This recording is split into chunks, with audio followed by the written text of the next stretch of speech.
Sidelines with Rob Browne. Talk sporty to me.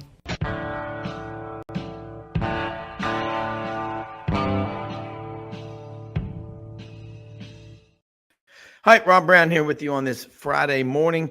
A lot to talk about today. Got a full show as we do 25 shows a month, Monday through Saturday, 8 to 10 a.m. Central, www.sidelines.live, and 50 plus hours of content. Follow us on Twitter at sidelines_live, and go to our website at sidelines.live, and please subscribe to our YouTube channel. We'll start pushing that more and more.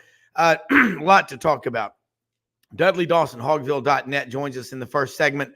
And Glen Rogers, Coach Glen Rogers, I've known 14 years now, coaches at MUS. And we're going to talk with Glen and Dudley about Deion Stutz, the young man who was tragically, killed last week in an ATV accident. And he was going to Arkansas. He was a rising senior. We're going to talk about that and what his life was. And Glen knew him quite well.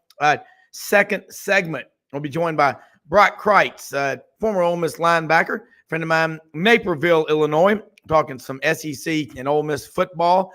This new schedule coming up.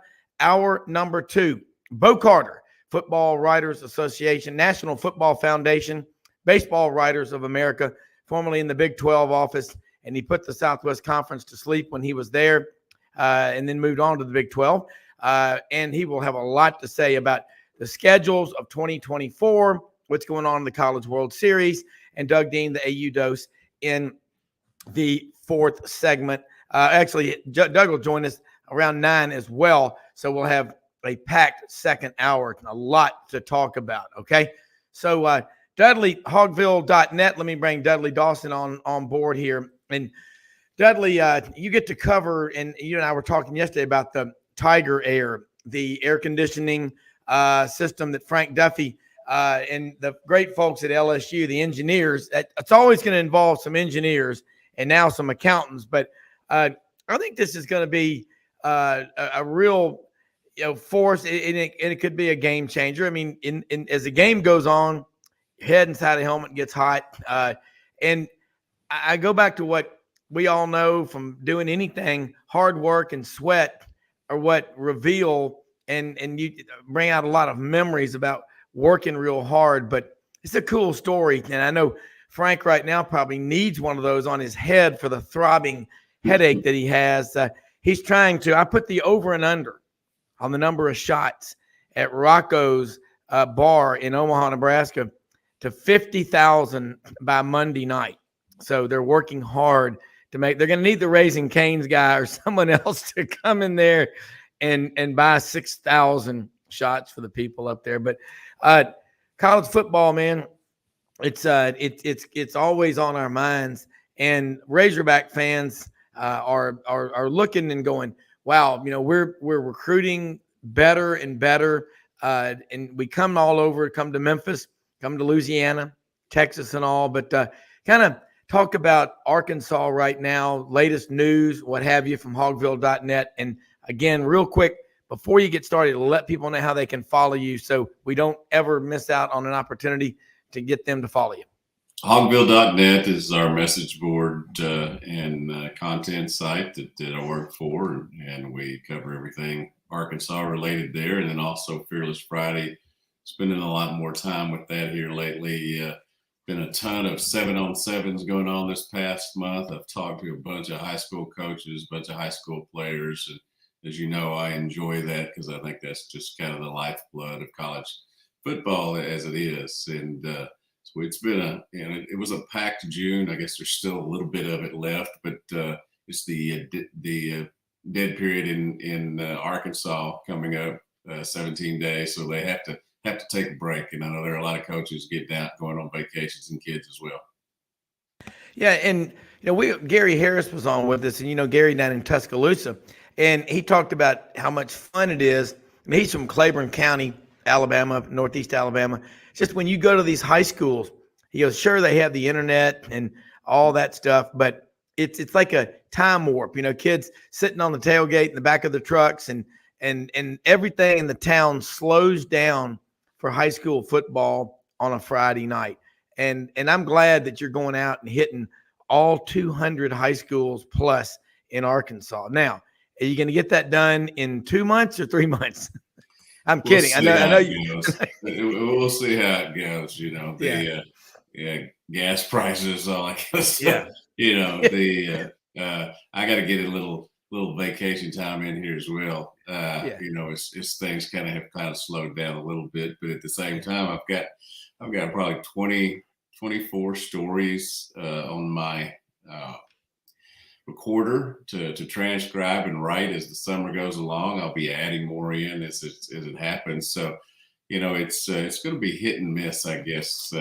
You know, gotta have the coaches there to see me. Yeah. You know, so. Yeah. No, I was kidding about that. Last year you got like 60 or so. I mean, think about that. I mean, you're married, you've got kids, you've got career. To get out and see that many high schools, I don't know anyone else who does that. I know Jason Caldwell inside the Auburn Tigers. Y'all too. Jordan Hill gets a lot on the ground. It covers Georgia. But look, without y'all doing that, we really don't know much. And I'm already getting questions. Here's a question from a listener, Fairhope, Alabama. His nephew, Patrick Kudus, plays for y'all. He said, ask Dudley if any Hogs are going into camp injured. Last year we were decimated by injuries. Now, obviously, you know what you know, but we know about the public injuries, but aren't football players always dealing with some sort of injury? We know that. Yeah, I think there's hurt and there's injured. I'm sure a bunch of people are hurting and some are injured. Really the biggest thing, I think, with Arkansas, Quincy McAdoo, who was the young man who made such a spark here last year as both a wide receiver and a defensive back. He was involved in a car accident about a month ago, I think it seems now. I don't see any way he plays this year because of the injury. I think he's going to be, rehabbing all year. You're happy that that he was able to come through it okay. But I don't think football is the biggest thing on his mind when it comes to them right now. He's just working to get better and lucky that he was fortunate to get out of that. Yeah, and you think about the offensive line with Arkansas and the portal. Who are some of the new guys that have come in via the portal? SWAT mosquitoes. It doesn't matter where you go. You cannot escape them in the Mississippi Delta in the middle of flooded rice fields, Dudley. I don't know if you have them up in Fayetteville, but they're so bad down here. They knock on the door, ask for blood in person. But who are some of the offensive linemen coming? I know it's living in Newport. Yeah, that's what I was going to say. I mean, we ran behind the mosquito spray truck when it would come through, and I think that's why. The answers have been a lot of questions about me and my thoughts sometimes. Having done that, I'm sure it affected me a little bit. But as far as the new guys, as I mentioned a couple times on the show, 40 new guys. Most of them are here now. With going through summer school and all that. This is the weekend of the high school all-star games: basketball, football, softball. All the other ones, I get a kick out. It used to be a celebration of the season, and you had a lot of Arkansas Razorback players or future players playing in it. That doesn't really happen anymore because they get out of high school and go directly into college, go directly into classes, go directly into off-season, training up here. So, what we saw there in spring practice, the tallest wide receiver brigade, I guess, in college football, it seems like now. Had a couple of injuries there, but it is, you see them out there. They sure look the part. Now we'll see how it plays, once they get into SEC games. As we know, playing against your own team, you sometimes look great. And then you go up against, a different philosophy, a different talent level, and you've got, some hit, some miss. We're going to see how, but they sure look the part. I'll say that. The biggest place is the defensive line, where they've gone and gathered up a bunch of guys play in the new system that is going to put more pressure or put more attacking and aggressiveness into this system from your two buddies. Yeah, and defensive linemen make defensive backs better. That's almost a given. And linebacker play. Arkansas always has some walk-on, like a Grant Morgan or a Weston Dacus out of Searcy that comes along. Who is a guy that's out there in the weeds that nobody's talking about that you think is going to step up this year, is likely to in this defensive system? That's I think, and I go back to how I think Arkansas secondary would have been, better last year. The guy that's coming back and may not be getting talked about a lot, but has started a lot of games. So I'm going to kind of throw a curveball here with Darius Bishop. I mean, he was a starter last year. And you started the year before, and when he got hurt and wasn't able to continue, that kind of made them have to shift around in the secondary that, never really, I don't think, got to where they wanted it to be. I think him coming back is somebody that should be concentrated on. I know that's kind of not a new guy answer, but it's a guy that, I think adds to that defense. And as you said, it all works, in the box, in the back, it all works together in terms of making sure you're where you're supposed to be so the other guys can make plays. Yeah, it really is. Glen, are you there? I can't see you, but I've got you on stream. Glen Rogers, jump on here. if you can. I'm okay. here, Rob. Can you hear me? Okay. Yeah. I just can't see the video link on there for you. Click on that video link if you can, so we can see you, because I think you're probably in your office, what have you. But okay, I'm trying to see where my video link is. I'm looking for it. Yeah, okay. It should be on there at the bottom when you're on there. And hey, Audrey, of course you're talking the blind leading the blind, because I can't see it right now. But there should be a video link. Click on that, and that'll pop you right in. Okay. But let me see if I can get this here. Okay. And the thing about it, Dudley, one thing interesting that, Glen has been at MUS for 23 years. I don't know if you've been over there and seen what they've done. It's interesting. I like to talk to Glen about this. All right, Glen, go ahead. Just jump on in here with us now. We'll figure it out. But Glen's been there 23 years. And, his dad was a high school coach at Southside in Memphis for 18 years. Talk about a guy that you want to know in high school. Have you met Glen before going over to MUS?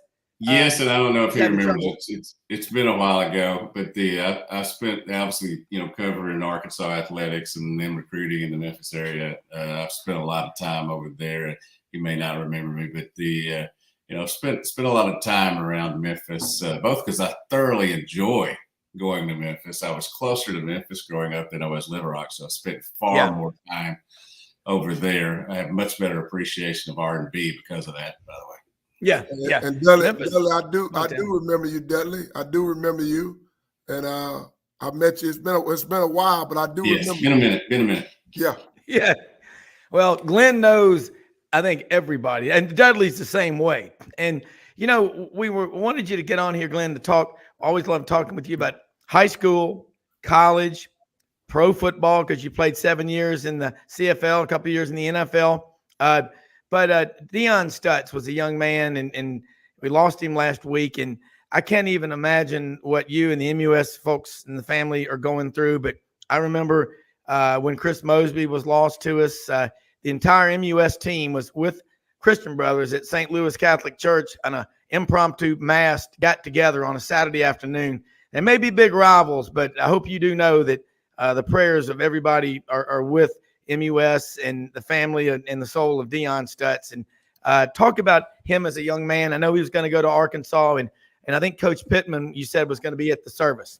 Yeah, Coach Pittman was there. He along with Deke Adams, the D-line coach, who had been recruiting Deion, and also their player personnel guy.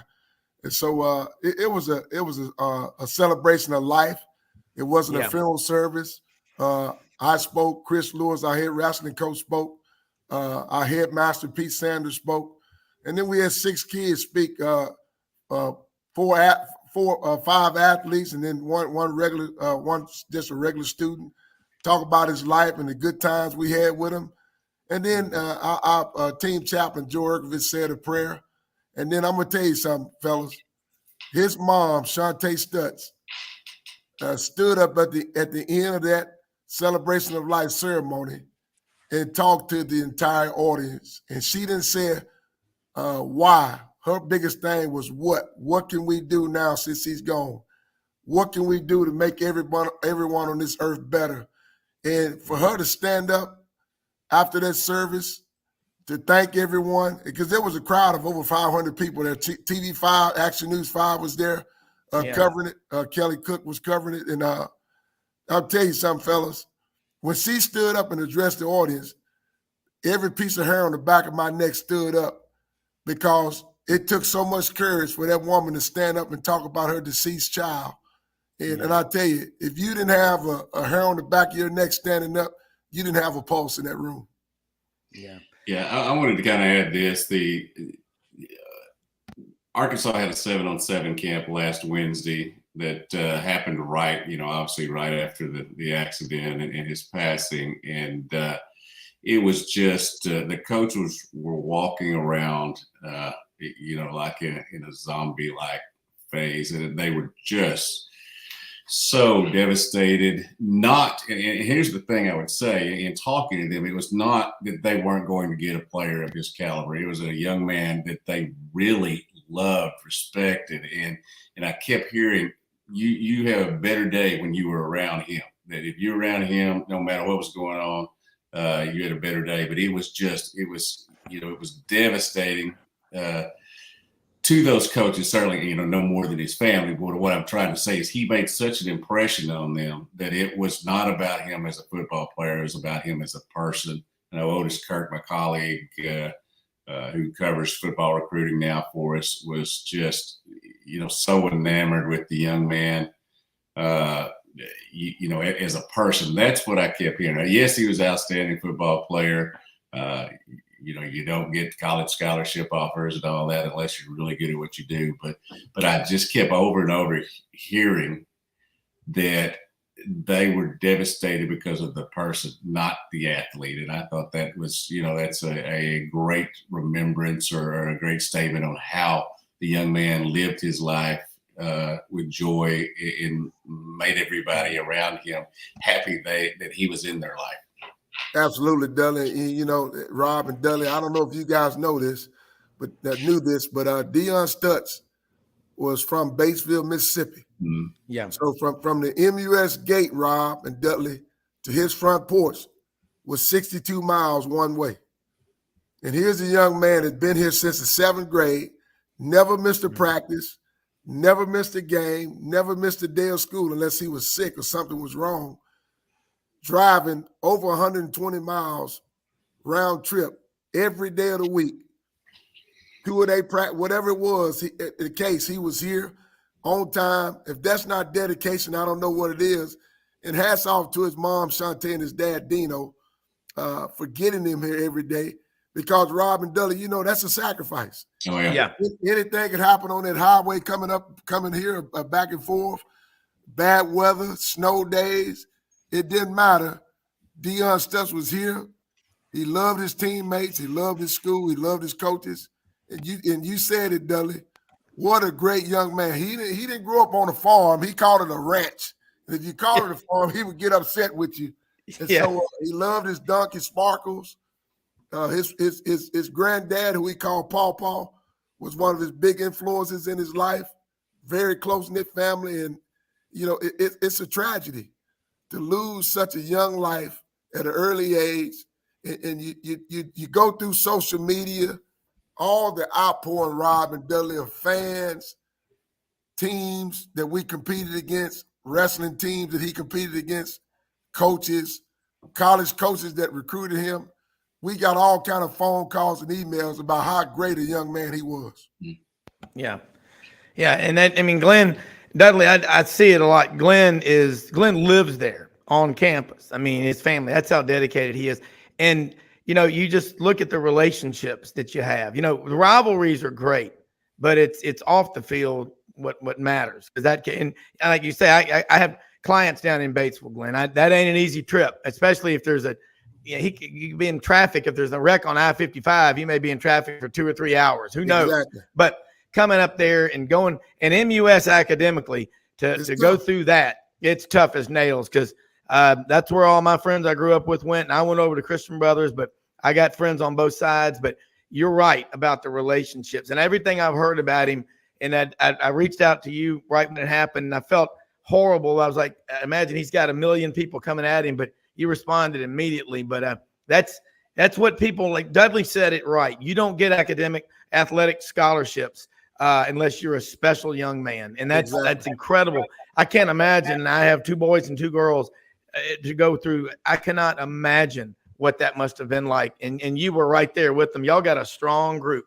Yeah, and Coach Sam Pittman, I tell you, Dudley, my He's respect. he's just a good dude, isn't he? Let me tell you something, Dudley. My respect for Arkansas has always been there, but to know that this young man passed, he was only committed to Arkansas. He hadn't signed a scholarship yet, but for them to be here, Coach Pittman spoke. Coach Pittman called me. I called Deke Adams at Tuesday when the accident happened. Coach Pittman called me that night, and that morning we talked, and I put him on the phone with Coach Bobby Austin. And for him to come here and embrace his family, he spoke at the homegoing ceremony. And I tell you, Dudley, I got so much respect and admiration for Coach Pittman and Deke Adams to do that because they didn't have to. But it just goes to show you that this young man was more than just a football player to them. They got to know him as a person. They got to know this family. And for them to be here spoke volumes to me and the family and everybody else that was in attendance, that this young man was important to them.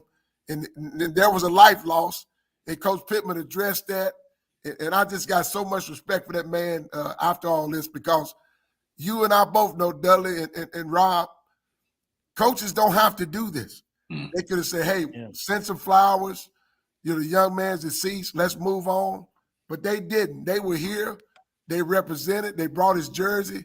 And Coach Pittman said he's a hog and their family, they're hogs for life. And I really appreciated that. Yeah.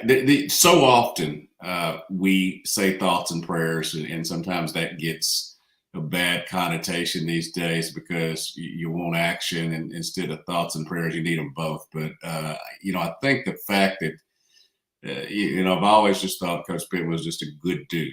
Didn't know how he was going to do as a head coach, but thought he was a good dude. And one of the things that I think that is in the works, and I may have talked to you about this, is he's going to have a locker in the locker room.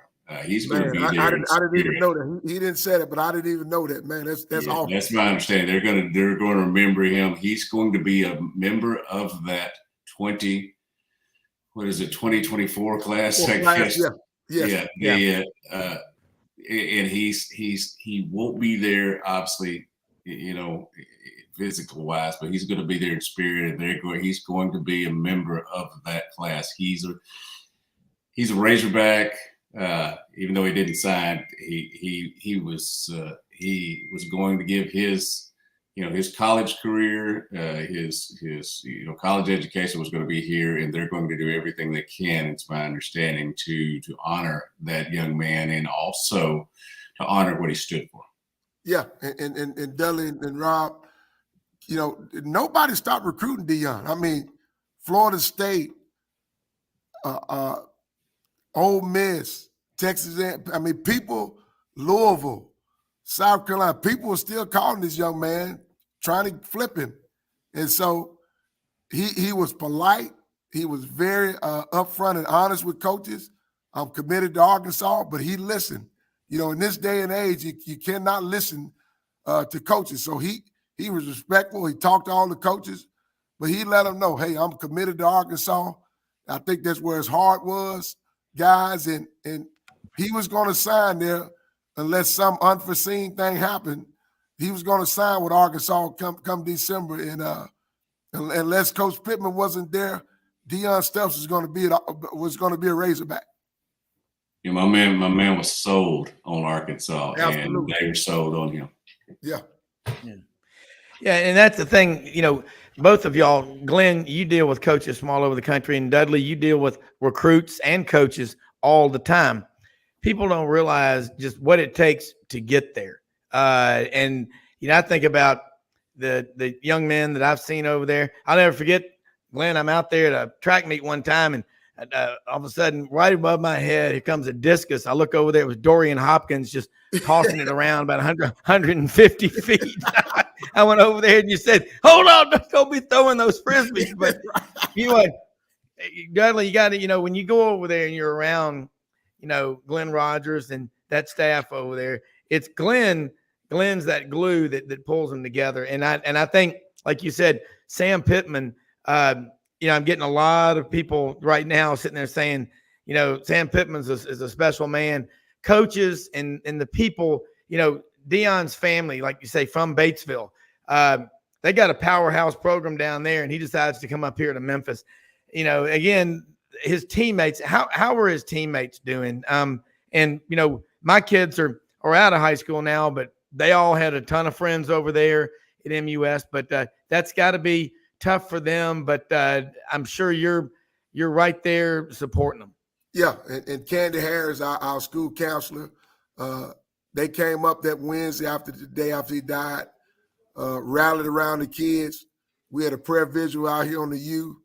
The kids spoke, like I said, at the funeral. And so his teammates, he's got a lot of friends on the team, fellas.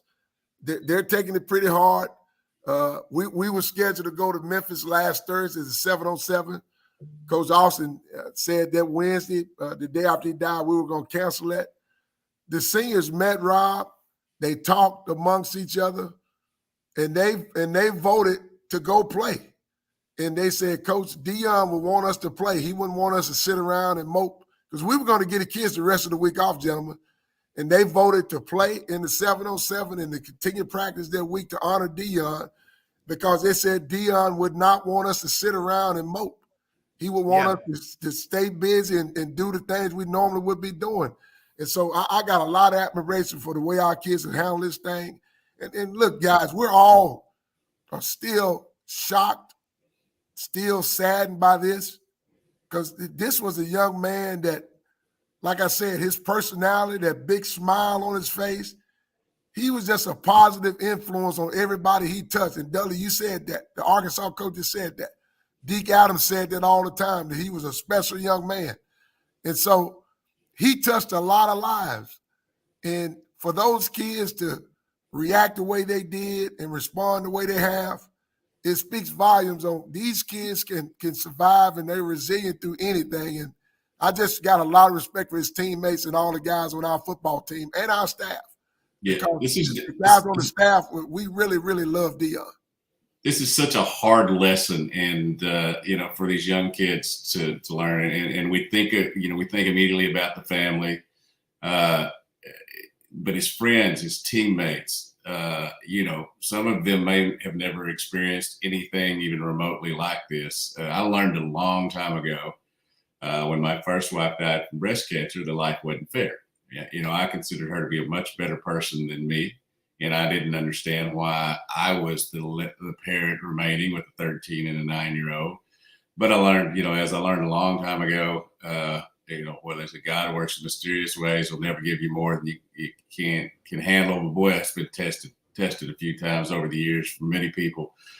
But I just, once you accept that life's not fair, once you accept that sometimes the good ones are going to be taken, and for a lack of a better way to put it, the bad ones are going to be allowed to stay here and continue to do the stuff that, that they get the moniker for being bad.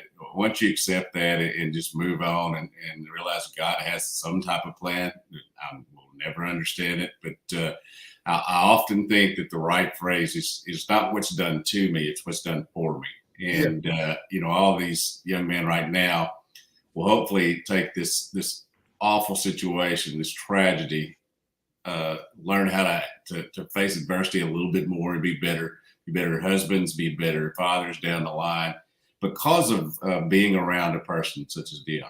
Exactly. And, you're Rob and Dudley, as a football coach, and I put my coach's hat on, when you got a young man like Deion Stutz, you game plan around him because you know what he's going to bring to the table. You know what he's capable of doing. So a lot of our defensive game plan was centered around Deion Stutz. And so we've got to make adjustments. We don't have another guy like him on our roster. And so it's going to be a challenging season. We got a tough schedule. Probably, Rob, one of the toughest schedules since I've been at MUS. This is my 23rd year. One of the toughest schedules we probably had since I've been here. We go to Nashville 3 times, and we open up with Bartlett. So, and then we got the brothers in Briarcrest with Phil Massey, the new coach at Briarcrest. So this is going to be a challenging year for us because you know, like I said, you put a lot of stock in your best players and you game plan around them. And so we're going to have to really make some big time adjustments this year because we lost an individual that was very important to the team. Yeah, Coach, you know, you think about, you know, I know he had, I think, 30 tackles last year, 13 for lost yardage and all that. But what's hidden in those stats, and you know this because you know the game inside and out, and, you know, I watch a lot. And so I feel like I know, you know, pretty good about it. But, yes, he may have had 30 tackles, but he was involved in over 100 because the attention that the opposing teams spent on him was that allowed his teammates to make plays. And then I know that's something y'all are going to miss as well. Not only will you miss him, his individual effort, but the effort that it allowed the other guys to make plays. Yeah, I mean, this guy commanded a double team, sometimes a triple team. And so, and if you didn't double team him, look out because he's going to cause all kind of havoc in the backfield. And in his leadership, he wasn't a big rah-rah guy. But he looked at the guys, hey, let's go. Come on. You know, we got to step up. You know, he would know when to step up and say things when need to be said. And that's the type of kid he was. He wasn't a big me guy pounding his chest. He was all about the team, and we're going to miss that leadership from him. And somebody's got to step up and take that mantle and run with it. And I think we got some guys that's capable of doing that. Yeah. And you know, Broc Krietz is on here with us right now, a friend of mine from Memphis, Glen. And, you know, Broc played football at Ole Miss, college football. And, Broc, we're talking about with Coach Glen Rogers over at MUS about Deion Stutz, the young man who died last week. And they had his service for his life Wednesday he's from Batesville, Mississippi. You probably knew a guy or two from Batesville playing at Ole Miss. But, you know, can you imagine losing a teammate, what you go through? And you played up in Naperville, Illinois. You played for Billy Brewer, for Joe Lee Dunn, and then 3 years of Tommy Tuberville. How close a group. What advice would you say, you know, to anyone going through that, your teammates? What have you learned in life? Get your mute button on here. Whoops. So there we go. Yeah, sorry about that. Yeah. Sorry about that. You may know Glenn. You win today's award. Dudley, Dawson, Hogville.net's up here. And Coach Glen Rogers from over at MUS is on with us as well. And, of course, he's been there 23 years. You may have known him when your son was playing at Christian Brothers. Yeah, and I still, my youngest son is there, and I actually help at Christian Brothers. And I know Deion very well just from a player standpoint. And, you know, he was, like you guys were saying, I was just listening in, he was incredible player. I mean, it is a shock that what happened, and you know, my heart goes out to his family, obviously MUS, and you know, anybody to lose a kid at 18. I mean, obviously he was a fantastic player, but losing a kid is just it's devastating. And you know, I hope MUS can get through it. You know, obviously that's where we had a player who died at Ole Miss. It's just an accident similar to Deion's, actually drowned, and you know, it's just shock and painful. And you know, the best thing is really the teammates, you know, just, you know, you hate to say it, you know, something tragic like this brings them together. And I hope that for MUS and obviously the family and everybody else, but it was just tragic altogether. And, you know, it's just, there's not much you can say. You just, you know, you pray a lot and you kind of move on and you cherish his memories. And, you know, kind of a funny thing, I guess, just in a difficult situation, we played him my son was playing in the Memphis Catholic League when he was 8th grade, and we had just finished playing MUS. And, you know, we were walking out in the parking lot, and there was a kid changing by the van afterwards, and my wife was walking with me, and she said, "Did you all just play him?" And I said, "Yeah, did you not see him?" The guy was running around all over the field, and it was Deion. And incredible player and huge impact that he had on the field. Just I think I heard one of the coaches say he made 30 tackles, but he impacted over 100. And that's one of those stats again, if you're around football, you understand it and know it, but a lot of fans don't really understand that. Just he made the play without making the tackle. So he's going to be missed, obviously, and my heart goes out to the MUS family and his family.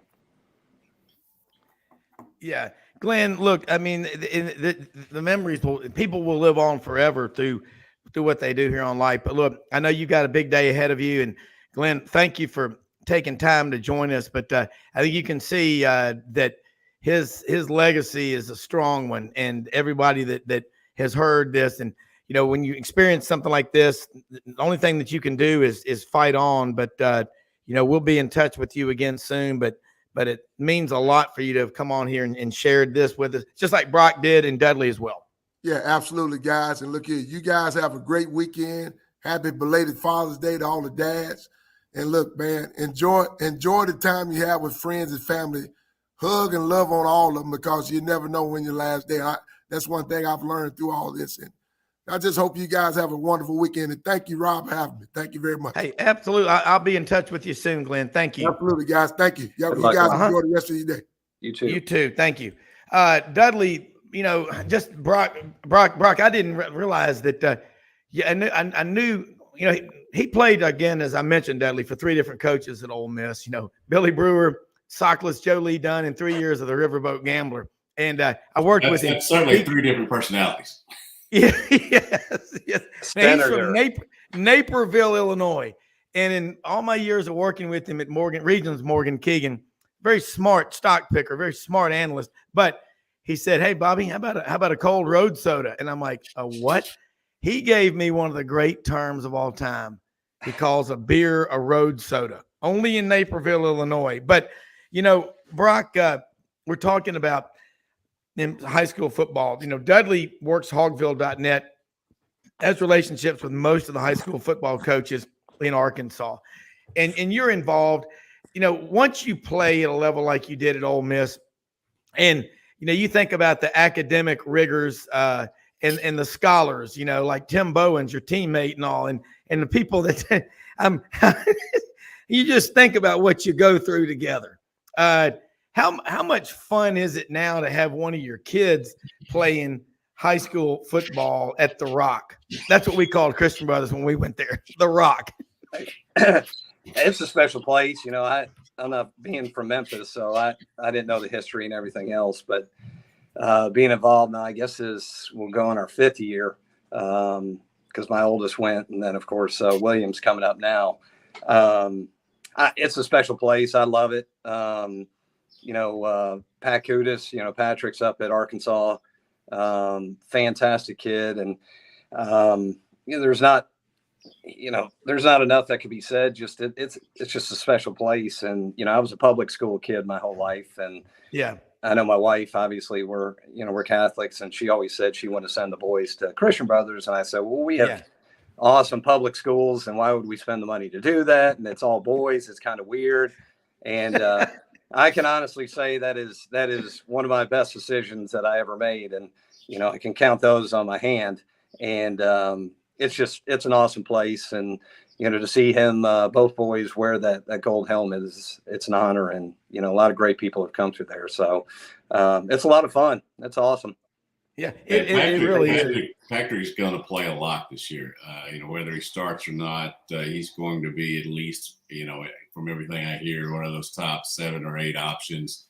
Going to see a lot of time. They love his versatility, and I think, Rob, you won't have to ask me how he's doing anymore, because you'll be able to see how he's doing.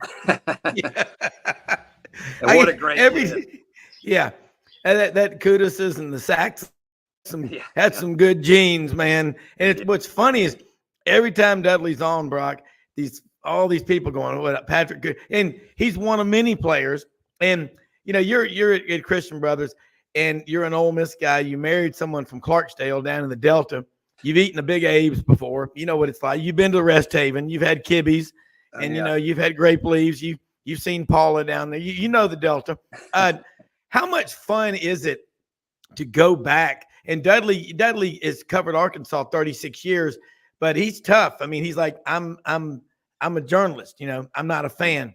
But when you go back to Ole Miss as a letterman, and I always tell people this, now you started most of your career, but for the guys that you played football with at Ole Miss that never played on the team, never started, and maybe the only time they were on the field was they ran out to hug their family at senior day. Right. You have just as much respect, maybe more for those guys for putting up with that for 4 or 5 years as the guys who were just always sort of, you know, almost born on third base and thought they hit a triple, don't you? Oh yeah. It's we think about that a lot. And I mean, you see that even in high school football or kind of at any level, you know, the kids that just, they'll never touch the field. And you think, you know, what are you doing here? I mean, it's one of the hardest things to do in life. Yeah.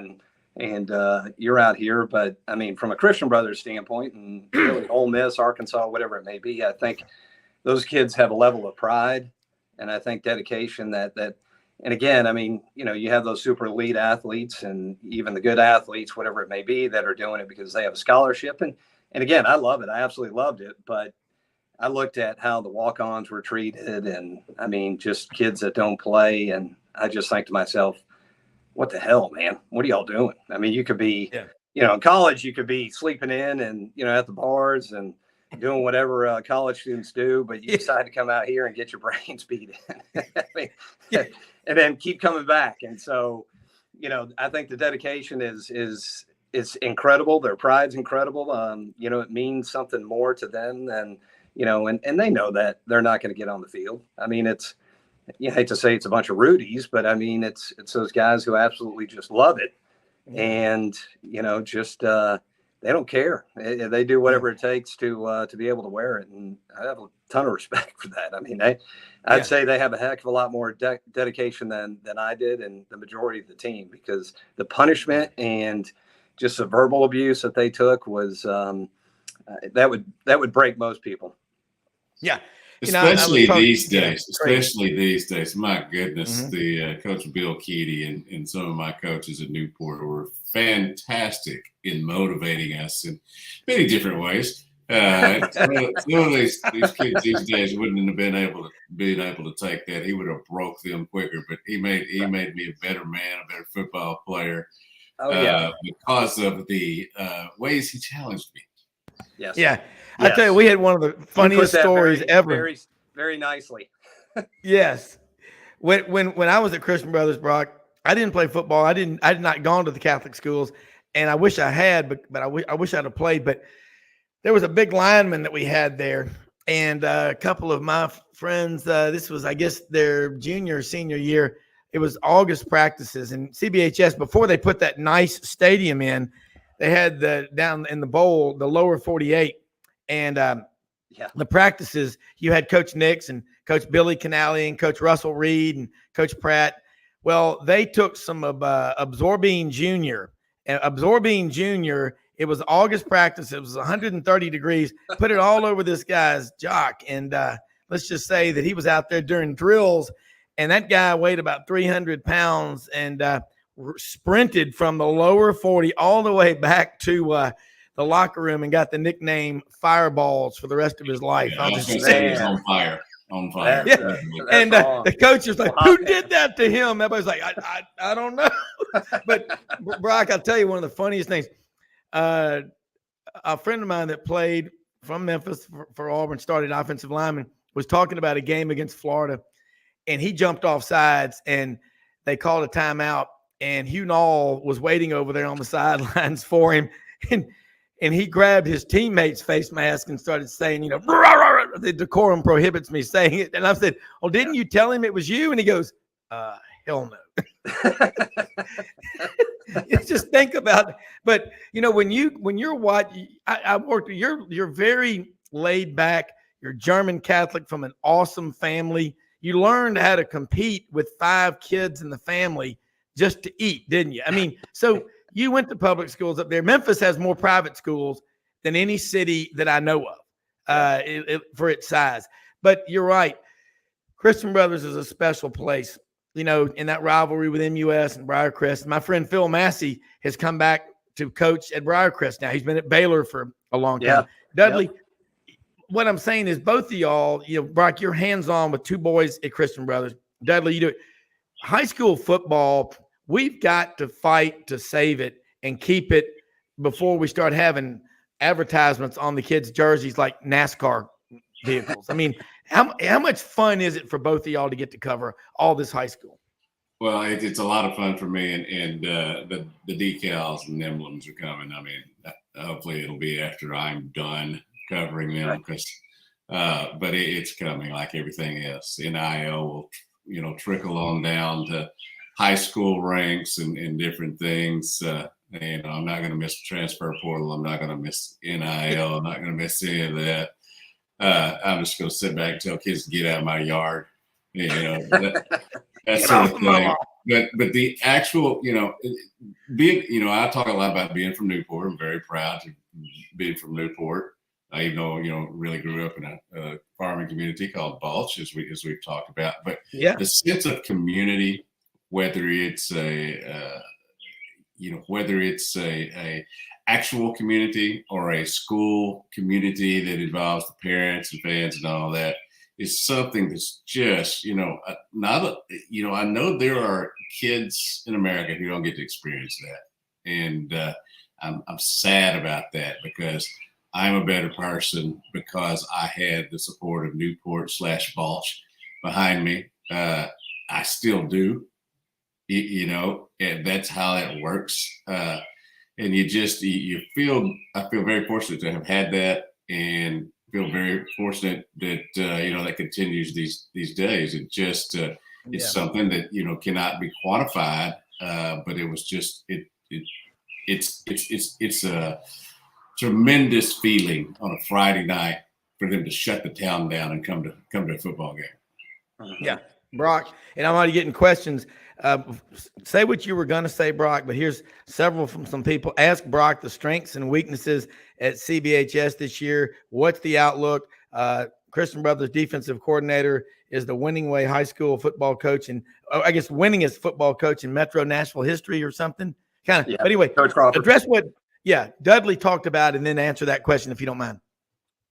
I think as Dudley said, I mean, for me, if I didn't have football, who knows where I'd be. I mean, it's been an integral part of my life. I mean, all the way through Ole Miss and continues to this point. And again, I mean, it's the whole NIL thing. I mean, it's, again, you like to see players, get compensated for what they do. And again, it's hard to argue that to an extent. I don't like how it's done now. I really dislike the transfer portal. And this is an old head, but I mean, you got a scholarship, and that was your compensation for getting to play football, and, being able to go on Saturdays and whatever it may be. And, heck, that was, to me, that was awesome. That was a great thing. Yeah. And I got the experiences and everything else. And, I hate that it's trickling down to high school. It's, Dudley said it's inevitable. I hope, smarter people than me, figure it out and either put a stop to it or regulate it or somehow. And again, I hate regulation. I hate that word, but to an extent, we got to protect the kids and protect the game. I mean, again, it's a game at the end of the day. And to me, being involved in football and youth sports my whole life, and I always said that adults are the ones that find a way to screw up kids' sports, and it is right. Inevitable. We'll find a way to screw it up, and we're trying to do our best now to something that's fantastic that doesn't need to be changed. And again, football just itself, I mean, it's a people debate me on this, but it's similar to life. I mean, you get your butt knocked down, you have a lot of glory moments, but you learn to pick yourself up. You learn to work with others. It's a team. I mean, you're one of 11 guys on the field. I mean, so you have to handle adversity, and it's physical, it's violent, and life is similar. And so, it was a wonderful life lesson, just me going through that. And again, obviously, with some of the outside factors, maybe this NIL stuff happens with the high schools. I hope it, is tempered to an extent, but at a minimum, I hope we preserve the game itself. I mean, just because it's such a great game, and kids still want to play it. I know there's, it's declining to an extent, but a lot of that is, obviously parents, fear about the game and the violence of it, but also other options, lacrosse, rugby, and things like that. But I think it's a wonderful game, and like you said, Rob, we need to do whatever we can to preserve it in its current state and make it better. And I'm not sure NIL is the way to go as far as making it better. Well, you and I, Rob, do you think I'm going to look weird standing on the high school sidelines this year with a helmet with an air conditioner on in it? Yeah, but Broc, we got to ask you this: is my friend Frank Duffy, and I introduced him to Dudley yesterday, is on this show regularly. He's a big LSU guy in Atlanta, from New Orleans. He's in Omaha right now, hanging on to his voice. He took his wife on a road trip. They were going to go to Yellowstone, but he said one condition, Rhonda: if LSU makes it to Omaha, we're turning Dingle one around. Well, yesterday he was on the show with me. He said, Rhonda's getting she goes, it's day 22 of your little joy trip, and LSU just keeps on winning. He goes, I may be doing the show live from my room at Barney Fife's old room at the downtown Y. But he's come up. The LSU engineers have come up with something called Tiger Air. It's an air conditioning system that goes into helmets. And nice. You know me, I'm old school, but at the same time, my motto for the marketing of this is cooler heads will prevail. Okay. Oh, nice. So we're going to do this. We're going to take a quick break. You'll be here all week, folks. Yeah. we're going to take a quick break, come back for a few more minutes with both of y'all. I know you got big stuff ahead of you, but I want to get your thoughts. Dudley got the deal yesterday, learned about it, but they're $185 a helmet. And for, you can get 50 helmets for $9,250. And they're trying to find, local business people to do it if the school can't afford it. But it's going to be, I'm curious what your thoughts are. Right back after this, Broc Krietz, Dudley Dawson on Sidelines.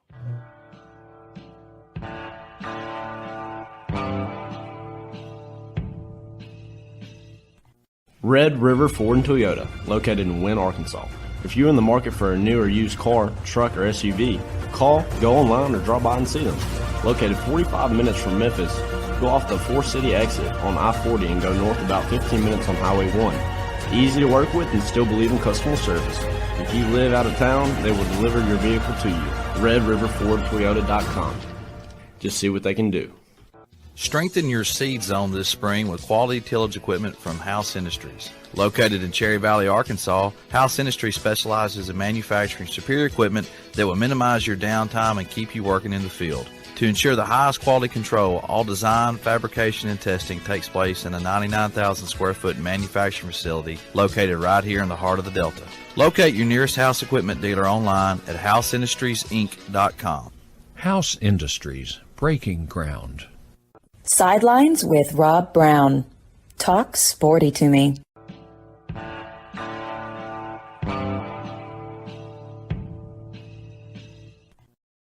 Broc, and to everybody out there that's listening, Broc Krietz, Dudley Dawson, Rob Browne here with you. And Broc, we got to ask you this question.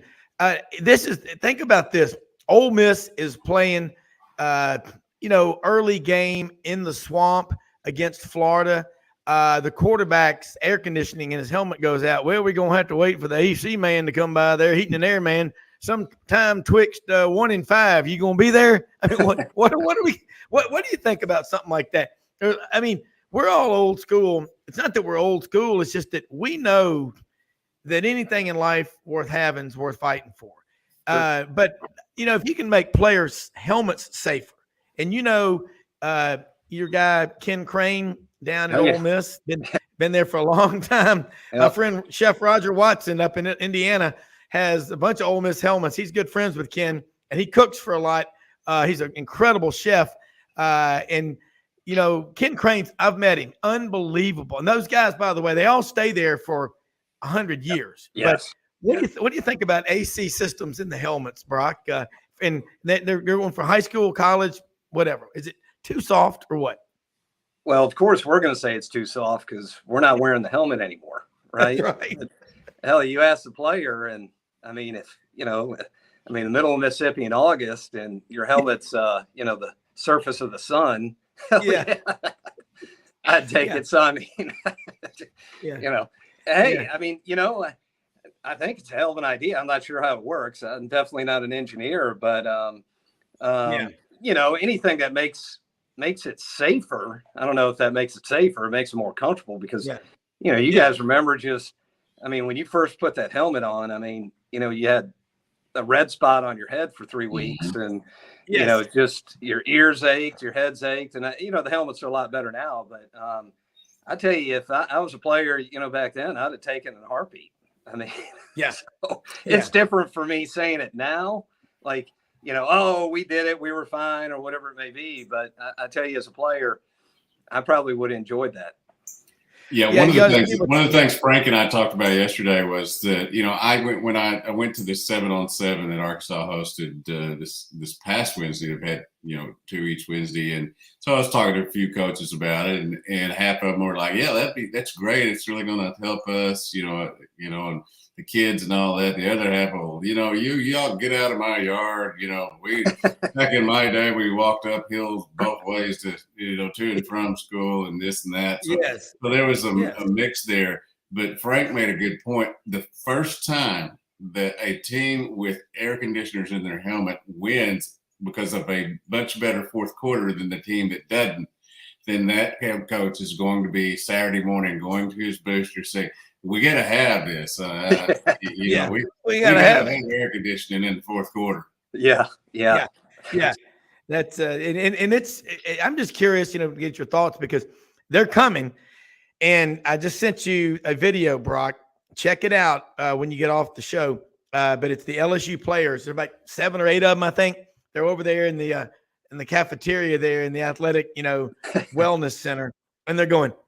I get to wear this. He goes in the August 2-a-days. Yes, sir. Yes, every day. He goes, man, get them. So it's gonna be fun to watch and see how this goes. But look, Dudley again, hogville.net. I know you got to get going, and Broc, you as well. Broc, the future though of high school football depends on bringing up great kids, you know, middle school programs, better competition and all. You feel good about the PAA and or are you trying to find tougher opponents with the middle school? Are these kids ready when they get to high school is what I want to know. What's the best thing they're doing? Dudley, you see it, but I'm curious, Broc, in your coaching position. You know, I think some are. I mean, and again, like I'm not an expert on this. This is just opinion, but I think there's still too much focus on winning at that lower level. And again, we're all competitive, right? Yeah. But ultimately, you know, again, my thought, even, you know, youth sports, I mean, youth football, whatever it may be, is always about coaching the technique, the fundamentals, you know, how to tackle, you know, understanding the game and everything else. And quite honestly, you know, how to hold the ball, take a hand off, whatever it may be. Yeah. Those things are more important than, you know, hey, scoring 6 touchdowns and beating a team by, you know, 10 touchdowns or whatever else. And so, yeah. And again, it's just in our nature that, you know, especially men, we're very competitive and that's what we want to do it. But I think the emphasis, and again, the high school coaches, you know, I think would need to be, and again, their time is thin, but they need to be kind of leaders in this to where they're working with those lower grade players and coaches and everything else, and emphasizing the fact that, look, guys, you know, teach them how to tackle, teach them how to run a route, teach them how to, you know, take a handoff and block and all the basic type stuff, because when they get to high school, all that stuff you were doing before is going to be thrown out the window, but the technique and fundamentals and all that other stuff is going to stick with you forever.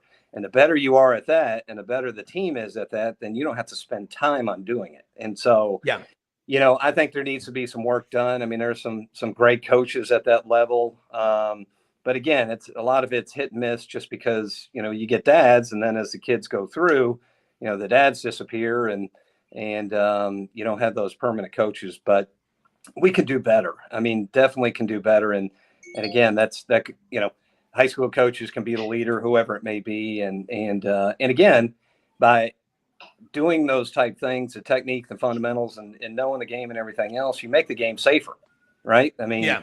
you know, versus a kid that's just going to run out there and, you know, dive bomb at, you know, trying to make a tackle and head first and everything else. So, anyway, so it needs improvement. I'll just put it that way. Yeah. Broc, I will see you this weekend at the Hole in One. We'll have some ice cold road soda and some of Will's barbecue ribs. And anyway, you've probably you'll be seen up my there. son out there a few times. Yeah, absolutely will. But look, thanks for coming on here. We're going to get you back on more and more. You have such a great knowledge of football, having played at Ole Miss, but you understand the importance about teaching them early on, the great lessons, so that when they get to high school, they better be ready. Basically, when you get to high school, it's like living in the median on I-55. When you pull out of your driveway, you better be doing about 100 because you're going to get, at least in Memphis, maybe 150. Right. Yeah. So, anyway, Broc, thank you so much, man. Thanks, guys. Have a great rest of your day and look forward to the next visit. And Dudley, Dawson, hogville.net, let them know how they can follow you and your Twitter handle, and we'll do it again next week. Hogville.net, fearlessfriday.com, and Dead Sports, as in DED Sports, is my Twitter handle. So Dudley, now it's off to write stories about baseball, softball, and high school football. Yeah. Hey, I love it, man. Dudley, thank you so much for your time. As always, and thanks for sharing and coming on with Glen Rogers and talking about Deion Stutz. That meant a lot, okay? You bet, man. Later. Okay, take care. That is Dudley Dawson, hogville.net, a native proud son of over there in Newport, Arkansas, Doug and Bo. He grew up in the small farming community, a suburb of Newport called Balch, Arkansas. And that's not too far from Hoxie, okay? Hoxie's got 2,600 people. That's big. That's right before you get up in the Ozarks. Bo Carter, Doug Dean, AU Dawson, Birmingham. Bo Carter, long time with the Big 12 office. And as I'm swatting mosquitoes on the air here, with the invasion of the mosquitoes, it'd be a great Friday night film. But Bo also Baseball Writers of America, National Football Foundation, and of course, Doug, the AU Dawson, Birmingham. Let me get started with you, Doug. We've been talking a lot about high school football and college football, and just, man, one of our guests yesterday, Gary Harris in Tuscaloosa, Doug, talked about, I cover Alabama, and I've covered, for years in Mississippi, the SWAC and, games, NFL games in New Orleans. I covered everything. He said, but there's something special about high school football, a Friday night in Pickens County or Reform, Alabama, or Utah. That's EUTAW. It ain't UTAH. It's Utah, Greene County. There's something special about that. Kid sitting on the back tailgate of the pickup truck, drinking Frescas, and the parents and everybody being there. And they got the internet and all. He said, but it's like a time warp. Like Maury Gaston said, going to East Berlin before the wall came down, it was like stepping back into an old black and white TV set. But Doug, how special is high school football, especially living in Metro Birmingham, which might be, for the size, the best in the South? Well, it's incredibly special unless you're me or late Pat Sullivan and Dick Schmaltz, who are in rest Sully's soul. What a great human being and player Pat Sullivan was. But the John Carroll High School grads, we have to go back a long way, Rob, to remember great high school football being played. And what happened was, and I'll get to your real question quickly, but what happened was in the Catholic parochial schools in and around Birmingham, I don't know, but maybe 20 years ago, soccer, football just took over with all the snowflake parents that didn't want little Johnny to get a concussion, I guess. I mean, they can't all be from European countries in South America, right? So something happened. And so you remember the Toy Bowl? Yeah. Rob, some will remember it, especially in Birmingham. That was the height of my career. I got to play quarterback 7th and 8th grade and made the Toy Bowl All-Stars. It was a big deal back then, and you had some big-time Division I SEC programs that recruited players out of that Toy Bowl system. So John Carroll High School had this feeder system, and it just dried up. and still play great baseball. John Carroll's a dynasty lately in soccer to that whole point. But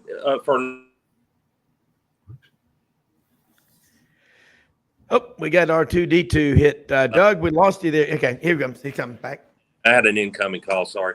Okay. Most in the South here, everything on a Friday night is all about nearly the entire town going to the high school. It's a local scene all across the South, if not the whole country, of Friday night lights.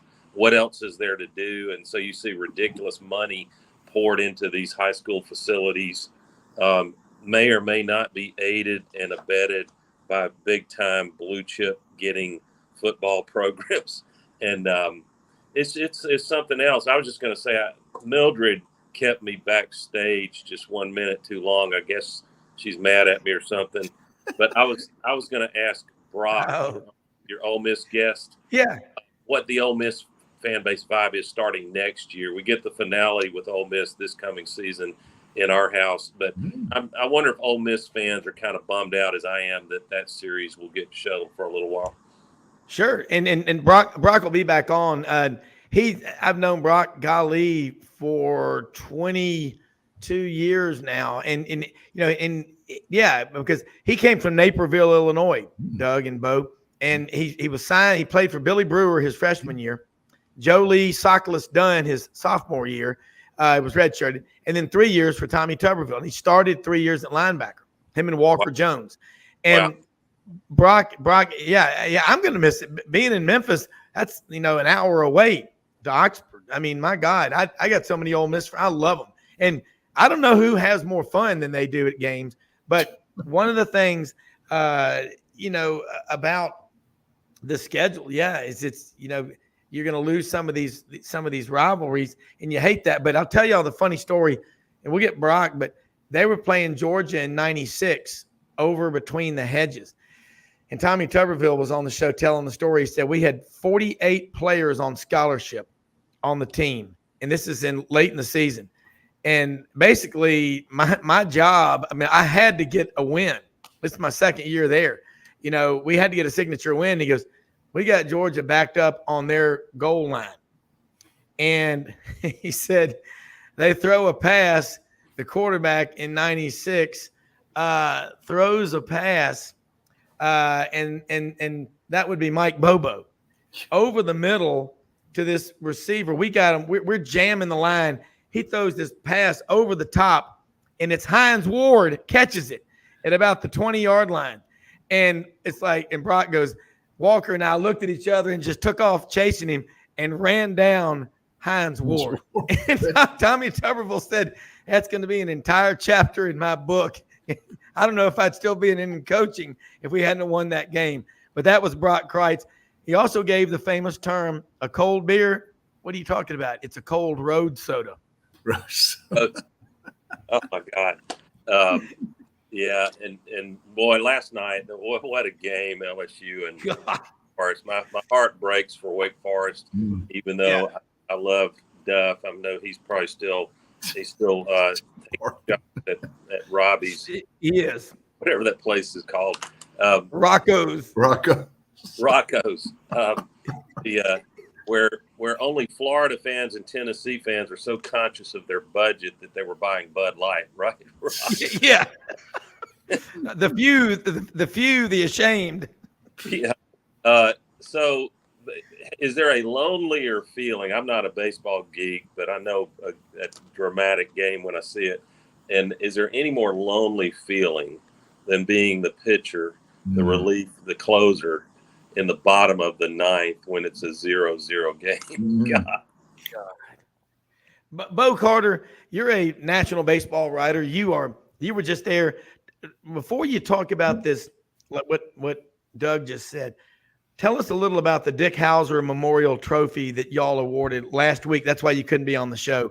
Doug, you talk about a baseball guy. I think you were born with a full count. That's right. Doug, I was going to tell you too, when in the 60s and 70s in North Alabama, soccer was considered a communist sport. So we weren't allowed even. We played volleyball and dodgeball, soccer. The soccer ball is not allowed. Yeah, war ball. Yeah. So the famous Quad Cities did not have soccer anywhere, but it And our football coach at Christian Brothers said, "What are you doing playing that communist sport?" Yeah, communist sport. Yeah. Little grass fairies running around the field. That's right.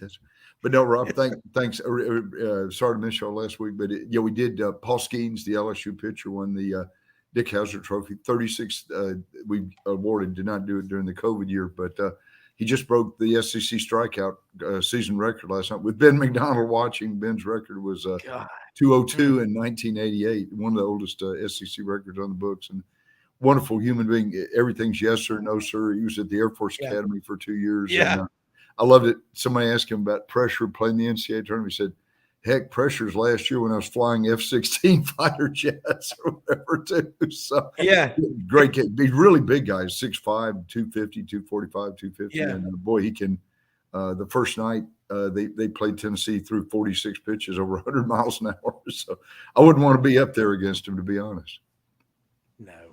No. 46 at over 100, Doug. That is his arm is a national treasure.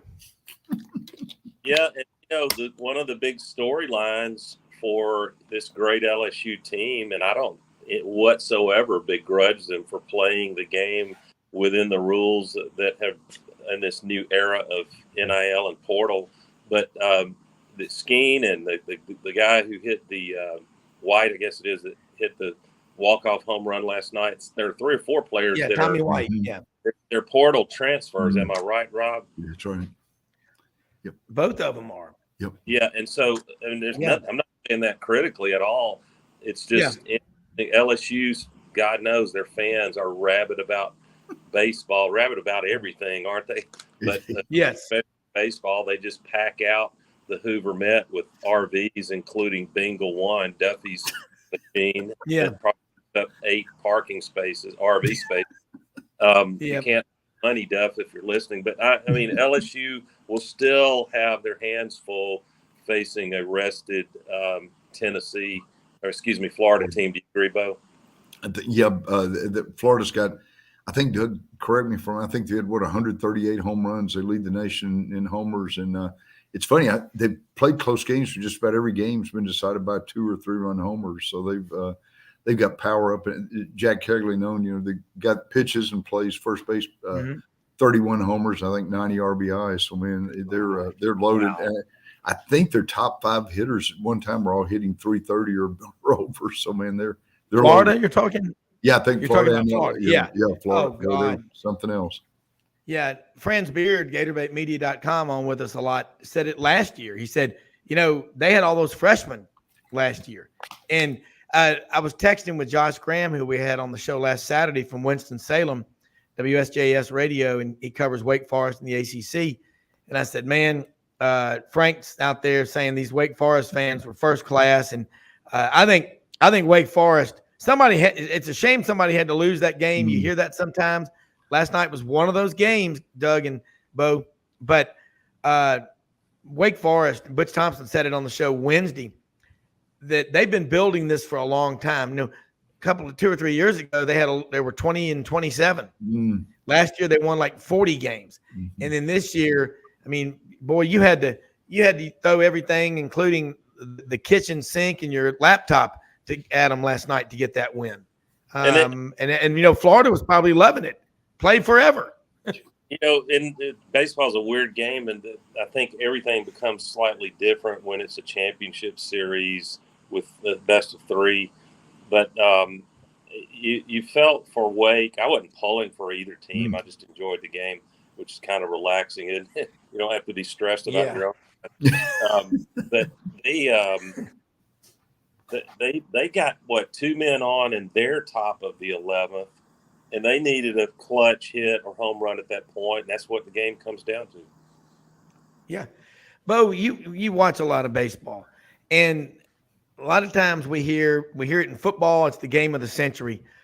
Last night, that pitcher's duel lived up to its billing. Why is that so rare that actually does happen?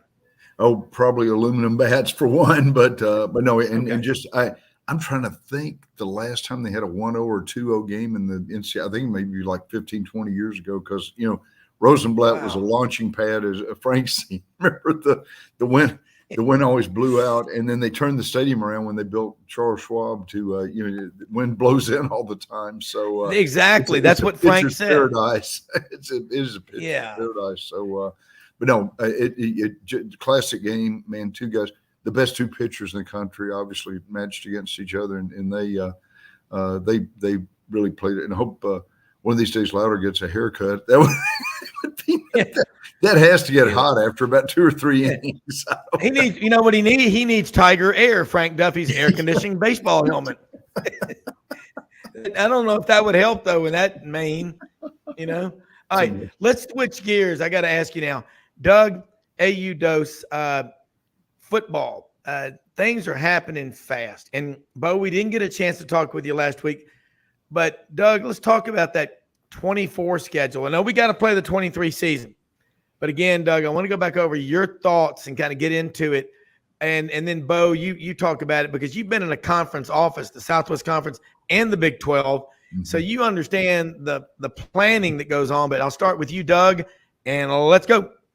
Yeah, I'm sometimes critical of Commissioner Sankey and what maybe I don't know, maybe I have my own biases that creep in, but sometimes it appears that there are 3 or 4 SEC sacred cows that he works hard to protect a little more than others. On occasion, of course, he would, as the Bronx brash guy that he is, which is probably useful in his line of work. He would vehemently deny that. But in this case, I think if I'm fair, Sankey and all the brain trust, and I guess the ADs had some input into it. I think they hit it as close to a home run with next year's schedule as you could ask when the limitation, the design constraint is 8 conference games. Thought and this has been said over and over, but it bears repeating, the brilliant stroke that helped every existing SEC member institution was giving every single of the 14 teams either Texas or Oklahoma. Mm-hmm. And that's something your fans, while the fans are grieving shall we say, the temporary loss of some of these historic rivalries like Auburn, LSU, I could name others, less so the Auburn versus the Mississippi schools, although there are probably some fans that feel stronger about that because they've been playing for so long, especially Auburn and State, which have similarities. Mm-hmm. I think they help fans quickly get over that grieving, since they're going to have the excitement of playing one of these 2 blue bloods, Oklahoma or Texas. So I give them a lot. I give them a lot of props. In fact, Rob, I'm on the fence. Do we really have to go to 9 games? I get the rationale for it, but my rationale is if you leave Auburn or all the schools a game or 2 to schedule some really scintillating out of conference games, I'd love to play Notre Dame home and home if Notre Dame. So I think 9 games will probably happen because of the TV is going to demand great games, but I'm not in a hurry for. Well, let me ask you this, Doug, and Doug laid it out really well. Bo was the sports information director at Mississippi State, 74 to 86. He's from the Quad Cities, Doug, and the Quad Cities. I'm not talking Moline, Bettendorf, Rock Island, and Moline, Bettendorf, Rock Island, and all of a sudden I'm going to blank. But the Quad Cities in Alabama are Sheffield, Tuscumbia, Florence, and Muscle Shoals. Muscle Shoals, yeah. All of a sudden I've got a text coming in. But anyway, you go back and you look at the schedule that Doug just talked about. Auburn and Mississippi State have been playing forever, for 70-something years. Mississippi State and Alabama, I think since the late 40s, Doug. Gary Harris pointed that out yesterday. And that rivalry is more, it's been lopsided in favor of Alabama. But one thing we know is, and Doug, you're right about that Auburn-Ole Miss game. How many times, I go down there, how much fun. Archie Manning said on SEC Network a couple of years ago, he said, look, the two fan bases that love coming to Ole Miss the most for the tailgating are Georgia and Auburn. I don't know why. Auburn fans they do. But Bo, from your perspective about this scheduling, you're a historian, you're a great writer, you teach journalism. Doug is a great writer. When Doug's on this show, what sets him apart, and I'm not trying to patronize him, checks in the mail. I wired it this morning. But no, seriously, it's that when he talks, he thinks he's already written it. So it just comes through better. And that's why y'all are both so good when you're on this show. But I want you to get your thoughts about these, breaking up these rivalries. It's interesting. I know Alabama. One thing, Mississippi State always, Doug, you remember this in the 70s and 80s, they had what they called the November Nightmare, where they played Alabama, Auburn, LSU, and Ole Miss. And all four of those programs were, Ole Miss had not dropped off. They were still pretty solid back then. And they finally broke that up. They switched Alabama and Mississippi State started playing Auburn before Alabama. They were always beaten up before they had to play the Auburn game. Yeah. But the big game on the screen next year in 24, Vanderbilt and Texas. Vanderbilt and Texas haven't played since 1928, and Vanderbilt leads the series 8-3-1. That was the State Fair of Texas game in the 20s before Texas and Oklahoma. Wow. The Commodores are looking to carry on their 100-year-old or 150-year-old tradition. Well, Texas has a winning record against 13 out of the 14 current SEC members, Doug.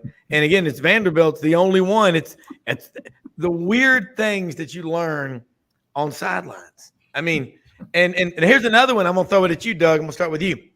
News broke this morning, and with artificial intelligence out there, guys, you got to – what did Reagan say to Gorbachev in Reykjavik, Iceland in 1987? Trust but verify. And I'm saying this, if this story is in fact true, I'm saying it as a journalist, if this story is in fact true, LSU's got to give up all the wins from 2012 to 2015. First off, sadly, Auburn can no longer claim the 2012 season was the worst season since 1950 because they won 4 games now. But Auburn lost to LSU in 3 of those 4 years. Doug, does Auburn take them back? That would give Auburn, instead of being 9-14 in this millennium against LSU, Auburn is now 12-11 against LSU. And people are asking me, well, everybody knows who won the game, but for statistical purposes, Doug, what do you think? Well, I mean, the most toothless is vacating wins. And Frank, I will say this to my LSU friends, Duff and the rest of them. But you got to learn, take your medicine when you make mistakes. And God knows LSU has been in shambles that led up with some violations that are scandalous that led up to where we are. But I would tell any LSU fan, don't throw away your swag, your commission paintings or anything. As far as I'm concerned, they won it on the field. And vacating wins, I'm not ever going to change my record. I was tempted to do that, Rob, in relation to 2004 when USC when they were hammered with, I guess they had to vacate the wins that year because of Reggie Bush. But I'm not gonna claim that. You got to do it on the field. Yeah. Well, correction here. The Quad Cities, it just came to my head. Moline, Bettendorf, Rock Island, and Davenport. Iowa and Illinois. I suggest you get yourself a new map, Rob. But Bo, along the lines of what Doug said, you think you can take away the trauma Doug would identify with this into the 2015 Auburn LSU game down in Death Valley? First off, Jeremy Johnson throws his famous backward pass 15 yards. I'd never seen that in my life. And Leonard Fournette out of St. Aug High School just bounced Rudy Ford, Auburn defensive back, bouncing off of him, trying to tackle him. I mean, statistically, do you take the win? I mean, you were at State when State had to give some games back to Auburn because of the cowbells. Something happened. Exactly. Yeah, a Larry Gillard case, Doug Perman from the 1970s. They got 2 years probation and had to forfeit 18 wins and a tie. That games Larry Gillard played under a court order for 3 years in Mississippi State. And then the NCAA won the case in a higher court in Mississippi. And they said, okay, you're forfeiting 18. And one interesting, Doug's probably remember this, when Oklahoma had to forfeit or had to take games away, they kept calling them scoreboard victories, which, like I said, the game's been played. In scoreboard victories, Oklahoma is 80-14. But it really, and Doug knows this, there are asterisks all over the record book when this stuff happens. So, Rice refused to take the forfeit in 1975. They said Mississippi State beat them in Houston. So we're just going to say that we're 0-1 in the series, I guess. NCAA's enforcement body, compliance body, it has become a joke. It became a joke before the last couple of years. They love to pick a program that does not have as much pressure, clout, lawyers, influence, and make an example of the old saying was, back in the day, which my good Bama friends would object to after the Albert Means flap. But the joke was, when Alabama gets investigated, Auburn goes on probation. That's right. But this current vacating wins for LSU, with all due respect to Duff, I'm going to stir the pot, Rob. It's tantamount to the sanctions that Hunter Biden is about to get with a little slap on the wrist. Yeah, that's right. Yeah, well, and it's also like having China and Russia and Iran on the UN Human Rights Council. I mean, seriously. Hey, all right, one other quick word on Ole Miss that I find counterintuitive. Until Kiffin came along and put some things together, aided and abetted by Brian Harsin just being not a very good coach for what we need. But until Kiffin had logged some wins, Auburn very rarely lost to Ole Miss, home or on the road. Mm-hmm. But Mississippi State's a little different story. For whatever reason, State has given Auburn trouble from time to time over the years. So, if you're going to play a team that is kind of a swing game, a toss-up a lot of years, you might as well play an Oklahoma or Texas that you would figure by the end of the season that's a little sexier loss if you happen to have a loss to them. Yeah. Well, Mississippi State in the last 11 years leads the series with Auburn 6-5. Now, talking about victories, when the Jerry Sandusky scandal broke out with Penn State up the soap there, but they took away 157 victories from Penn State. You know what the NCAA did later? They gave them back. But I didn't give them back. Okay, not for that creep. That's the maintenance man with a paneled van with no windows taking the kids to the candy store. No way. I didn't give them back. So that puts Auburn 12th or 13th all-time winningest in the history of college football. Now, Bo, you and Doug talked about some malfeasance that may have occurred at Oklahoma in the years past, and I'm surprised. I mean, Oklahoma getting aggressive recruiting. That 30 for 30 about Marcus Dupree, the hotel there in Philadelphia, Mississippi, and Fred Akers going, well, Marcus had this old Uncle Curly. He goes, man, he was something. NIL before its time. All right, we're going to take a quick break. We'll be right back with two of the best guys you'll ever meet.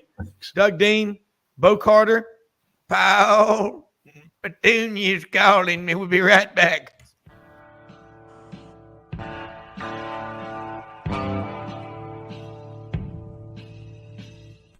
Red River Ford and Toyota, located in Wynne, Arkansas. If you're in the market for a new or used car, truck, or SUV, call, go online, or drop by and see them. Located 45 minutes from Memphis, go off the 4-city exit on I-40 and go north about 15 minutes on Highway 1. Easy to work with and still believe in customer service. If you live out of town, they will deliver your vehicle to you. RedRiverFordToyota.com. Just see what they can do. Strengthen your seed zone this spring with quality tillage equipment from House Industries. Located in Cherry Valley, Arkansas, House Industries specializes in manufacturing superior equipment that will minimize your downtime and keep you working in the field. To ensure the highest quality control, all design, fabrication, and testing takes place in a 99,000 square foot manufacturing facility located right here in the heart of the Delta. Locate your nearest House equipment dealer online at houseindustriesinc.com. House Industries, breaking ground. Sidelines with Rob Browne. Talk sporty to me.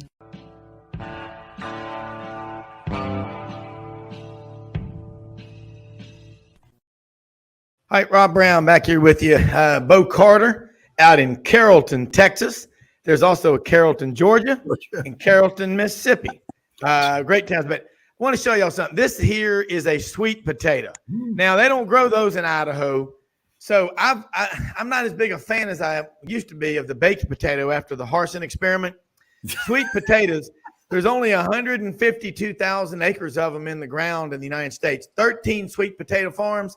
And there's one of them right here north of Wynn in Vandale, which is halfway between Wynn and Cherry Valley on the Highway 1. 8,000 acres of sweet potatoes, the ultimate superfood. So Auburn fans, you can still like potatoes, just love sweet potatoes after the Harsin experiment. And I was in the post office in parking last week. There was a picture on the thing, most wanted. Brian Harsin, theft of $15 million at Auburn. Maybe we can round him up. I hope he's listening. Oh, God. But I want to ask both of y'all about the scheduling and all. I mean, coming from you, start with you, Bo, people in Texas are jacked up about getting into this league, aren't they? I mean, but they know it's going to be, as Orville Henry's son, Clay Henry, asked his dad at the press conference when Frank Broyles and Arkansas announced they were joining the SEC. He said, "Daddy, what does this mean?" He said, "Well, it means we're playing Texas. I mean, it means we're playing Texas every week." Yeah, that's right. That's a great way to put it. And I think, Rob, honestly, and Doug, I think some of the Texas people have a little bit of reticence about, having to play this tough, even, just 8 conference games starting in 24. But Texas had a little bit of an up and down since the 60s and early 70s or whatever, and it's just been and playing Oklahoma every year in Dallas, which they're going to continue to do. Thank goodness for that. But there's not a breather on the schedule at Mississippi State. Anybody else, even Vanderbilt beat Florida last year. So you just, you cannot. There are no open weeks in SEC play, man. You've got to come strapped on every week. So and Oklahoma, went 6-7 last year. They're in kind of rebuilding mode. So this is not the best time for them to be in the SEC. But hey, it's like Doug and I know every year, Vanderbilt cashes the same paycheck as Alabama at the end of the year. So it is what it is. Don't get me started about Vandy. I mean, I respect them as an institution of higher learning. They play some baseball. They play basketball a lot. I think they're going to be a load with basketball sooner than later. But there should be some kind of proportional revenue share when you go 20, 30, 40 years and there's no evidence of contributing in the postseason to the revenue stream. But I digress. Rob, you said, and you're right, that Texas fans, probably Oklahoma, I think the Longhorn fans, because if we're honest with ourselves, they are a little bit legends in their own minds. It's not their own time. But I want to see how excited Longhorn fans, Sooner fans feel about mid-November 2024 when they've had to get their head handed to them. I would predict 4 or 5 times minimum. Yeah, it's going to be tough. I mean, I think of Oklahoma's opponents they have in 2024, they've never played South Carolina, but of those other 7 teams, their record against them is 76-30-1. Now, granted, they've not played them week in, week out. That's the difference. And that's why you're seeing SEC baseball teams out in Omaha. I heard one of the guys, one of those Yankees on the national radio broadcast of the game last night called it drama high. Drama what? Drama high. Rob, and think about this, and there's a tagline on the show that comes on it from 2 to 5 on the SEC network, and name I won't give him any more airtime. But he talks about, or the promo is that he gets coaches fired, and I don't want to be. I want to be that guy, but sometimes you got to be, fans are interested in who's on the hot seat. And I'll tell you this, in some ways, I would say Sarkisian a little more than Venables at Oklahoma. Venables better start winning. But this year, I think it's critical for Sarkisian to have a good season. What is good? Maybe 9 or 10 wins if they can do that. Now, if he could go into T-Town early season and pull that one off, that's September 9th. It's not likely, but it's not impossible because Alabama will be unsettled at QB, you would figure. But that would really give him some political capital, and he's going to need to rebuild the political chips because he's going to be burning through some of them in 24. So I would think if Sarkisian loses, let's say 4 or 5 games this season and is barely bowl eligible, then he is automatically a hot seat guy because guess what? He gets to play Texas A&M. And if Jimbo gets him, I don't remember if that one's on the road next year, but if he's struggling and loses to A&M, Sark is gone.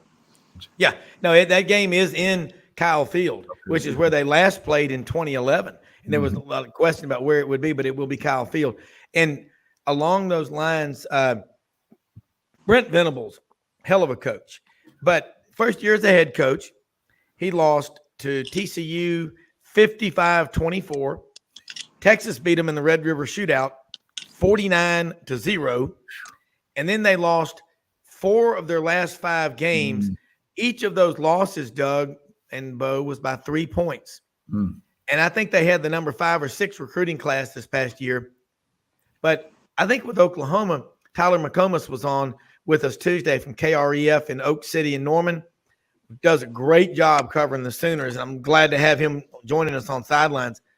I think Oklahoma and Texas both will be better than people are giving them credit for because they can now sell to the interior defensive linemen what Alabama and Georgia and LSU and Auburn and Arkansas and everybody are doing. That has not been possible. Hey, edge rushers and stuff, but not the big. That's where they're going to be different, and that changes everything, doesn't it, guys? It really does, and like I said too, Rob.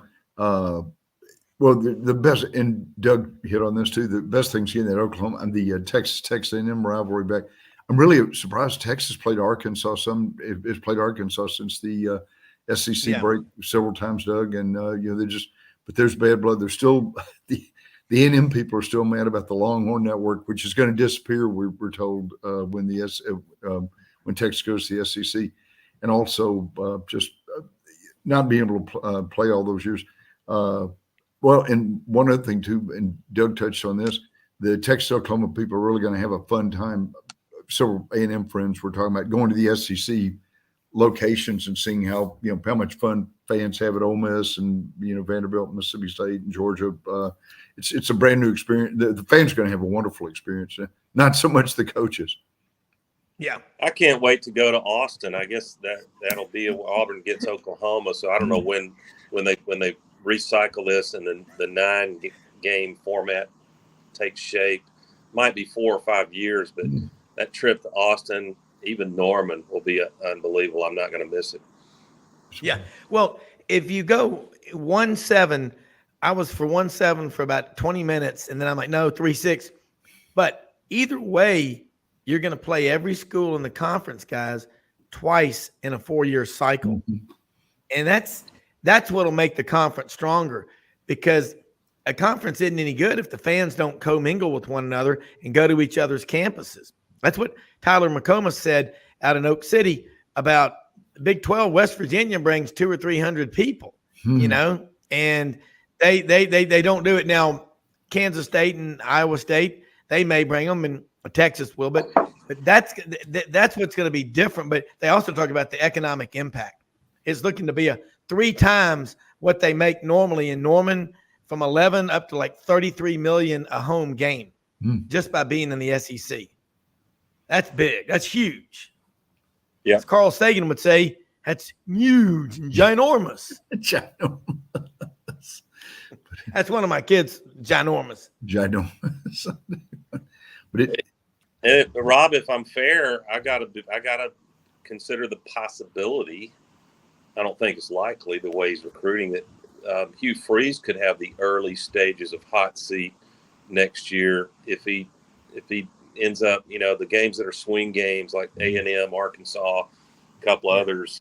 If he comes up short in those, then Auburn's not going to recycle coaches every 2 years. Harsin's unique. No. And I think people are committed for at least through 25 with Freeze. But Hugh Freeze needs to win 8 games this year. And if he can win 9, likewise, he builds some political capital for what should be a very challenging schedule next year, because you go on the road to the 2 recent defending national champions, Georgia and Alabama. Yeah. Yeah. Bo, when you were there in the Southwest Conference and they put the league to bed in a permanent dirt nap, what was that like? I know that there were, I'll tell you, 1987, I knew a guy that had transferred. I'll keep him in the witness protection program, but he had played football at SMU. And he said, and I talked to another friend of mine who played college football. He said, on my recruiting visit, all that stuff you heard about, he goes, that didn't happen. More happened. He said it was that crazy. And again, as Niedermeyer said at the Fraternity Council meeting in Delta House, he goes, the decorum prohibits me listing such lurid acts that occurred with their female guests where they had a Roman toga party. But it was that crazy, and what was the thing Eric Dickerson said about he got the maroon Trans Am and he was going to go to A&M and he went to SMU and there was nothing A&M could say about it. You took our car. This is an outrage. Turn those machines back on, Mortimer. Turn those machines back on. Put all assets you can do. Commodities up for sale immediately.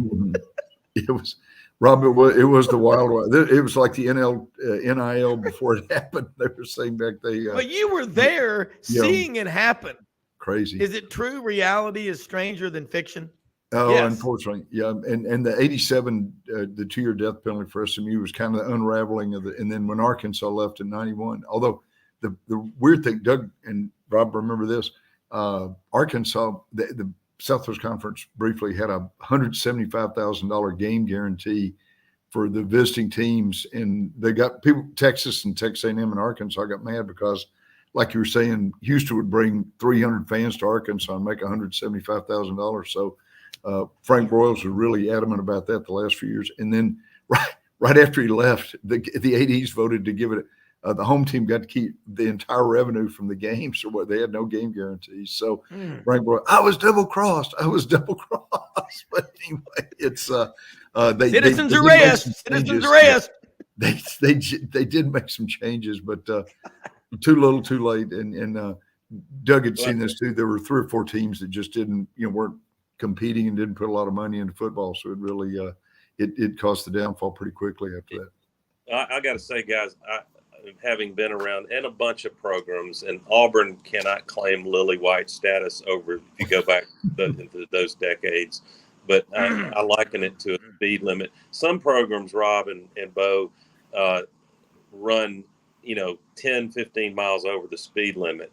In other programs, it tends to correlate with winning national championships over the years, go about 70 miles an hour through a school zone. With kids crossing the street. So I for one hope, I know you like to say, and you're right, Rob, that the marketplace, the efficient we have an inefficient NIL and portal market right now. The market will sort that out, but I still think I don't want to wait 3 more Georgia national championships and 5 more Bama and Ohio State national championships for the market to resolve all this. I think we need an accelerator.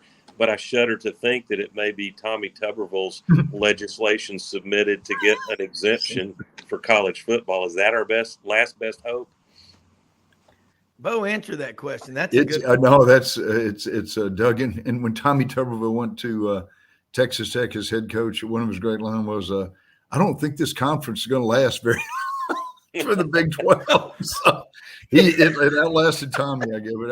I love Senator Tuberville. My sister knows several friends of his. They in fact, the lady that sold his house in Auburn was a good friend of our family. So it's it is. And Joe Manchin, who played at West Virginia, I've talked to some West Virginia folks. He's very opinionated about he has his stand on quite a few things. So those guys are, I guess, are going to be the decision makers. So maybe, and I'm trying to think. We've got the lady that used to be the cheerleader at Mississippi State, who's the senator from Tennessee, Rob, that McClanahan, or I can't remember her name, but anyway, they've got some people with some football backgrounds that might be able to. Marshall Blackburn. Yeah, Marshall Blackburn. I'm McClanahan. Marshall, Cool. I didn't know Marshall went to Mississippi State. Yeah, she's a proud grad Yeah. of the Bulldogs. I talked to Senator Tubbs. I still call him Coach Tubbs, but Senator. Coach Senator. Coach Tubbs, Senator. when he was running for office in Alabama, I'm not ashamed to say, and you could, as if you needed help figuring out my political leanings, but met Tuberville as a group of 20 of us at Vestavia Country Club, and the purpose was primarily for us to all to write a big check. But Tommy got the whole court, which he's very good at with groups of people. And he talked about how he hated Lubbock. You ever heard this, Rob? Hated it. Yes. He said it's so, I mean, he loved the opportunity and the program, and kids were coaching the kids was fun, but he couldn't wait to get out of there. He said it's just so flat there and desert-like. He said, your dog, wait for it, Rob, your dog can get loose out of your backyard, and 3 days later, if you have binoculars, you can still see that dog. God. Oh, Lord. Yeah. Well, you know what's interesting? From Altus, Oklahoma, this is something that only Doug, Bo, and anyone listening and watching knows. From Altus, Oklahoma to Lubbock, Texas, there's more cotton grown in that belt than anywhere else in the world outside of, as that guy said in my world history class at Auburn, who was about 6'5", 350, looked like Junior Samples, the Yangtze River Basin in China. Yangtze. Yeah. Yeah, I love that. No, cotton. Audrey's trying to say, look, rice is why we have mosquitoes, but at $14 a bushel, and you're getting 280 bushels an acre over here in Cross County, Arkansas, on some of these farms. Do the math. That's $39.20 an acre of rice. Some of these guys got 10, 15, 20,000 acres of rice. People love rice. Rice is nice. But go ahead, Doug. Well, I was just going to say on a personal note, which is hilarious, and I'm catching some heat about it at the Dean house. My second twin, you know, I became a grandpa June 10th with little Henry, it's early, but he's a high 4-star Robin that I have not heard from Hugh Freeze yet. And this kid is a southpaw. For the OV. When I held him, my thumb was like he took his dominant left hand. So I think we got a southpaw quarterback. But not to be outdone, my other twin daughter, Lauren, is due in a week and a half. And I am scheduled to hop a plane to Kenai, Alaska, July 15th. And, you know, there are priorities in life, Rob. Yes. And fishing is an awfully high priority with those sockeye salmon and halibut. So Lauren it's not related, but her doctor scheduled a labor to be induced on July 5th. So I think we're going to be okay, right? Yeah, you should. I've got some clients up in Seward right now, Alaska, on the Kenai Peninsula, where they were fishing yesterday at the confluence of the Kenai and the Russian River. The Russians, no, you got to worry about them Soviets there, JW. On whose side? But they are up there. Well. You can catch 6 a day. Is that what the limit is, Doug?